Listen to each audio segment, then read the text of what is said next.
त्या लग्नाच्या कार्यक्रमामध्ये वधूचं सोने चोरी झालं होतं आणि चोरी झाल्यामुळे त्यांच्या लग्नामध्ये खूप अडचण झालं होतं. नंतर पोलीस स्टेशनला तक्रार दिलं आणि ते लॉन्समध्ये असलेलं CCTV सर्व आम्ही अभ्यास केल्यानंतर त्यांचं एक छोटा मुलगा ज्याचं वय 10 ते 12 वर्ष असतं, त्या मुलांनी हे जे सोन्याचं बॅग होते ते घेऊन जात असताना आपल्याला दिसून आलं आणि पुढील तपास सर्व केल्यानंतर आणि पुढील तपास म्हणजे ते कुठे गेलं, आणखीन कोणी साथीदार कुठे भेटले, सर्वच खूप मेहनत घेऊन तपास केला. त्याच्यानंतर समजलं की ही मध्य प्रदेशची एक टोली आहे. ही मध्य प्रदेशची टोली आपल्या एरियामध्ये येऊन म्हणजे भरपूर ठिकाणी असं चोरी करण्यात आलेलं आहे. म्हणून आपलं LCBचं आणि चाळीसगावचं एकत्रित करून म्हणजे एक टीम आम्ही मध्य प्रदेश राजगड जिल्ह्यामध्ये पाठवण्यात आल्या होत्या. तिथं आपलं टीम 10 दिवस मुक्कामी केलं आणि तिथलं जे मेन आरोपी जे या गुन्ह्यामध्ये इन्व्हॉल्ड आहे त्यांचं घर वगैरे शोधण्यात आलेलं आहे आणि तिकडनं आम्ही चाळीसगाव या ज्या वधूचं चोरी केलं होतं त्या गुन्ह्यामधलं चांदी, सोने आणि पैसे हे सर्व मिळून जवळपास आपण 12,97,000 रुपयाचं मुद्देमाल आम्ही जप्त करण्यात आलेला आहे. आणि मुक्ताईनगरमध्ये देखील म्हणजे अशाच गुन्हे एक केले होते जे बँकेमधून बाहेर आलेलं एक वयस्कर माणसाकडनं चोरी केलं. त्या गुन्ह्यामधलं 1.5 लाख रुपये आम्ही पैशाचं जप्त करण्यात आलेलं आहे. आणि बडगावमध्ये देखील म्हणजे असंच लक्ष विचलित करून म्हणजे एक पैशा चोरी केले होते. त्या गुन्ह्यामधलं 1,35,000 रुपये जप्त करण्यात आलेले आहे. अमळनेरमध्ये देखील म्हणजे बँकाचं बाहेर पडलं होतं, एक महिलांकडनं चोरी केलं होत्या, तिथं देखील म्हणजे आम्ही 40,000 रुपये जप्त करण्यात आलेले आहे. सर्व मिळून 16,22,000 रुपये मुद्देमाल आम्ही जप्त करण्यात आलेला आहे. ही लोक कामासाठी येणारे लोक नाही आहे, चोरीसाठीच येतात. म्हणजे जर एखाद्या ठिकाणी कुठेतरी एक हेडक्वार्टर्स ठेवतात म्हणजे धुळे किंवा जळगाव जरी त्यांचे हेडक्वार्टर ठेवले की लांब त्यांनी चोरी करतात. म्हणजे इथं आपल्या एरियामध्ये ही जे टोली आल्या होत्या ते 4 गुन्हे केले म्हणून आम्हाला निष्पन्न झालं.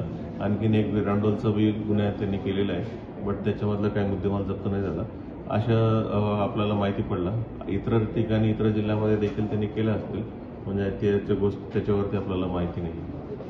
हैदराबाद जळगाव भुसावळ मधातलं जे नॅशनल हायवे आहे NH-53 त्याच्यातलं रोड रिपेअर आणि वायडनिंगचं काम चालू होतं आणि जळगाव खुर्द या गावाजवळ एक सर्व्हिस रोड आहे आणि सर्व्हिस रोडच्या बाजूला एक नालेचं स्लॅब टाकणं ही काम चालू होतं.